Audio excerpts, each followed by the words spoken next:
प्रधानमंत्री कार्यालय में राज्य मंत्री एवं उधमपुर डोडा कठुआ संसदीय क्षेत्र से सांसद डॉक्टर जितेंद्र सिंह ने साल के पहले दिन विजयपुर में बन रहे एम्स का दौरा किया और इस दौरान महत्वपूर्ण प्रोजेक्ट को समय पर पूरा करने के निर्देश दिए ताकि जल्द से जल्द जम्मू व आसपास के राज्यों के लोगों को यहां एम्स की सुविधा मिल सके।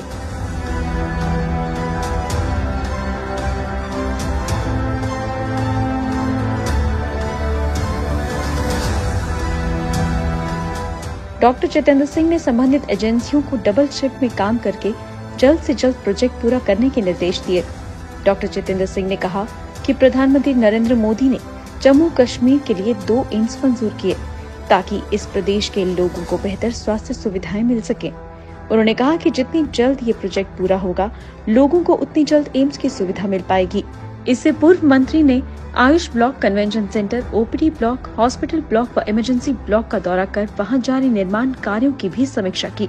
इस मौके पर सीपीडब्ल्यूडी के चीफ इंजीनियर मुकेश मीना ने डॉक्टर जितेंद्र सिंह को बताया कि एम्स जम्मू अस्पताल कुल 226.84 एकड़ जमीन पर बन रहा है।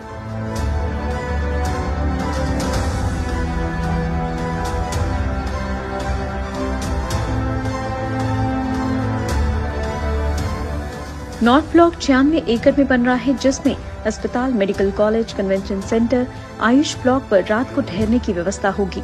वहीं दक्षिण ब्लॉक 130.84 एकड़ में बन रहा है, जिसमें student activity centre, sports centre, residential hostels व गेस्ट हाउस की सुविधा होगी।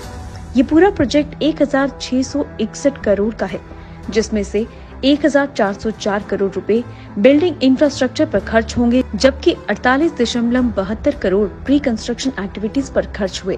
22 करोड़ नॉन मेडिकल फर्नीचर और 185.32 करोड़ मेडिकल इक्विपमेंट व फर्नीचर पर खर्च होंगे। उन्होंने कहा कि जनवरी 2024 अंत तक इस प्रोजेक्ट को पूरा करने का लक्ष्य रखा गया है।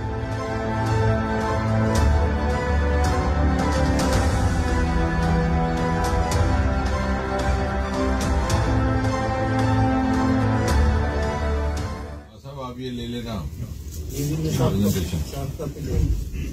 इसमें sir 22 crore civil structure complete, electrical equipments में थोड़ा टेस्टिंग। जैसा कि आप जानते हैं कि हमारे लिए एक बड़ा प्रतिष्ठा का विषय है, ये प्रतिष्ठा का प्रोजेक्ट है, बड़ा प्रेस्टिजियस प्रोजेक्ट है एम्स जम्मू। और ये मोदी जी के कारण था कि संभव हो पाया कि जम्मू कश्मीर में लगता है कि मात्र एक ऐसा राज्य है, ये ऐसा केंद्र शासित प्रदेश है जहाँ एक नहीं हमें 2 एम्स मिले हैं। और ये हमारे ऊपर अब निर्भर है, हमारा दायित्व है कि हम इसका भरपूर उपयोग करें और इसको एक श्रेष्ठ इंस्टीट्यूशन के रूप में स्थापित करने का प्रयास करें। तो उसी को लेकर के रिव्यू हुआ था। लगभग 1700 करोड़ रुपए की लागत से ये प्रोजेक्ट तैयार हो रहा है। इसमें अलग अलग विंग्स अब तो तैयार हो चुके हैं, लगभग कुछ एक अभी काम बाकी है। तो हमारा यही आग्रह रहा है कि जितना जल्दी हो सके काम की गति को बढ़ाया जाए, ताकि हमारा ये प्रयास रहेगा और सबकी इच्छा भी है कि आने वाले दिनों में इसका एक कार्यक्रम करके एक उद्घाटन समारोह हो और उसको ध्यान में रखते हुए इस यहाँ के कामकाज की गति बढ़ाने के लिए हिदायतें भी दी गई हैं। और अब ये 24 घंटे डबल शिफ्ट में काम भी होना शुरू हुआ है। मुझे लगता है कि बहुत जल्दी ये तैयार हो जाएगा और 1-1.5 महीने के भीतर हम यहाँ पर ओपीडी शुरू कर सकेंगे। और जो बच्चे हमारे मीरा साहब में एक मेक शिफ्ट अकोमोडेशन में अपनी क्लासेस अटेंड कर रहे हैं, उनको भी यहाँ पर हम ला करके एक ही परिसर में, और ये जम्मू का एक परिसर देश के अन्य एम्स जितने भी हमारे इंस्टीट्यूशन हैं उनकी तुलना में कई लिहाज से श्रेष्ठ रहेगा। लगभग अब ऐसा है कि जो हमारे काम अंडर कंस्ट्रक्शन थे या अंडर प्रोसेस थे वो लगभग मुकम्मल हो चुके हैं। जैसा मैंने कहा, थोड़ी गति बढ़ाने का आग्रह किया गया है ताकि वो अगले दिनों, कुछ दिनों में ही या सप्ताह में ही मुकम्मल हो जाए। उसके बाद ये धीरे धीरे जैसे जैसे यहाँ पर ये कामकाज शुरू होगा, फंक्शनल होगा ये इंस्टीट्यूशन, तो बहुत सारी शुरू में टीथिंग प्रॉब्लम्स होती हैं, अनुभव के आधार पर भी कुछ एक एडिशंस की जाती हैं, ऑल्ट्रेशंस की जाती है, वो सिलसिला जारी रहेगा।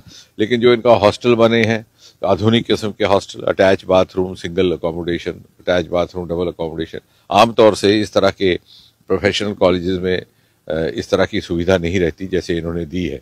इसी तरह के क्लासरूम्स, इनके इस तरह के स्मार्ट क्लासरूम्स हैं। और क्लिनिकल ट्रेनिंग के लिए जो हमारे छात्र, जैसे कि आप जानते हैं कि मेडिकल कॉलेज के छात्रों को अस्पताल में जाना पड़ता है, उनके लिए, उनके अध्यापकों के लिए एक ओवर ब्रिज बना दिया गया है ताकि वो सीधा अपने अपने कक्ष से निकल करके या कॉलेज प्रेमिसेस से निकल करके अस्पताल जा सके। तो बड़ी आधुनिक विजन रख करके इसका निर्माण किया गया है। हमारा प्रयास है कि, और हमारी इच्छा भी है कि इसका एक भव्य उद्घाटन हो। जब हमें उस प्रकार की तिथि मिलेगी या उस तरह का आदेश होगा तो उसके अनुसार आगे काम किया जाएगा। केंद्र सरकार जम्मू कश्मीर में जो अंग्रेजी नववर्ष शुरू हुआ है, क्या-क्या सौगात देने वाली है? मुझे लगता है कि सबसे बड़ी बात तो ये है कि जहां हम खड़े हैं एम्स, इसके अतिरिक्त मेरी दृष्टि से सबसे बड़ा जो जम्मू कश्मीर के लिए उपहार रहेगा कि पहली बार कश्मीर घाटी शेष भारत से रेल से कनेक्ट होगी। और मुझे लग रहा है ये एक हमारे पत्रकार मित्रों और विशेषज्ञों के लिए भी एक शोध का विषय रहेगा कि यहाँ रेलगाड़ी 1972 में आई थी, लेकिन 40 साल तक उसमें कोई अधिक उसके आगे बढ़ने का काम नहीं होगा, वो वहीं पर रुका रहा रेल सेक्टर। मोदी जी के आने के बाद 2014 में एक के बाद ये प्रोजेक्ट्स आए। ये रियासी में रुका पड़ा था काम, नई अलाइनमेंट लाई गई, कठिन था वो टोपोग्राफी, लेकिन फिर भी दुनिया का सबसे ऊंचा रेल का पुल बनाया गया जो दुनिया में एक शाहकार माना जाता है। तो ये आपस में रह रहा है। इसके अतिरिक्त हमारा टूरिस्ट 2 करोड़ रहा वादी में पिछले साल घाटी में, वैष्णो देवी लगभग 1 करोड़। जिस तरह से कनेक्टिविटी अब बढ़ गई है, 2 वंदे भारत एक्सप्रेस कॉरिडोर, उससे हमारा revenue, ease of business, ease of travel, ease of living, सबको बढ़ावा मिलेगा। अरोमा मिशन जिसका जन्म भद्रवाह से हुआ और आज वो स्टार्टअप्स के लिए एक नया विकल्प निकल करके आया है। उत्तराखंड और हिमाचल प्रदेश के मुख्यमंत्री ने खुद उसमें दिलचस्पी लेते हुए अपनी टोलियां भेजी कि भद्रवाह से उसको स्टडी करके लाइए, उन्होंने उसको अपनाया है। अब दूर पूर्वोत्तर में नागालैंड में भी उसका काम शुरू हुआ। तो जम्मू कश्मीर आने वाले समय में भारत की अर्थव्यवस्था में एक बड़ी प्रमुख भूमिका निभाने वाला है। जो वैल्यू एडिशन होगी अगले 25 वर्ष में, जैसे मोदी जी कहते हैं कि अमृतकाल में हम उस शिखर पटल पर पहुंचेंगे, तो उस वैल्यू एडिशन का काम भारत की इकोनॉमी में जम्मू कश्मीर और अन्य हिमालयन राज्यों की ओर से होने वाला है, क्योंकि ये वो सरमाए हैं जिनकी ओर पहले सरकारों ने शायद तवज्जो नहीं दी थी।